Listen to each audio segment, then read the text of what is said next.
Il y a, au moment où on se parle, 35 départements qui sont en alerte sécheresse. Dans le Var, il y a des camions-citernes qui sont appelés à la rescousse pour commencer déjà, alors que nous ne sommes qu'en juin, à alimenter certains villages. Est-ce qu'on va manquer d'eau cet été ? Bonjour.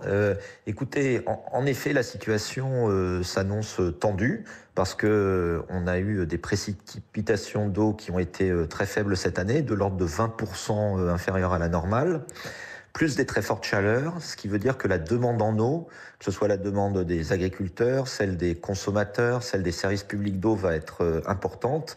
Et c'est pour ça que nous, on appelle à la vigilance de tous et à la sobriété de tous les usages. Quand vous dites vigilance, ça veut dire concrètement qu'il faut boire moins, qu'il faut utiliser moins d'eau, qu'il faut moins consommer. Ça correspond à quoi dans nos vies quotidiennes, à la fois de particuliers, mais aussi, vous le disiez, peut-être d'agriculteurs ou d'entreprises ?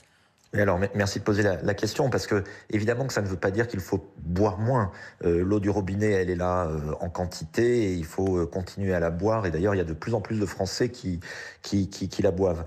Mais ce qui est important, c'est surtout de suivre très scrupuleusement les arrêtés sécheresse qui vont être mis en place. Il y en a déjà 35, vous l'avez souligné, dans les départements. Ça veut dire évidemment ne pas laver sa voiture avec le tuyau d'arrosage. Ça veut dire ne pas arroser sa pelouse. Bref, avoir des usages économes, mais en aucun cas, ça ne limite la consommation d'eau du robinet pour la boisson. Et c'est bien entendu l'objectif poursuivi, qui est qu'on est tous, malgré les chaleurs, malgré le flux touristique qui va arriver sur notre territoire, on attend près de 80 millions d'étrangers en France, on puisse avoir tous de l'eau au robinet cet été.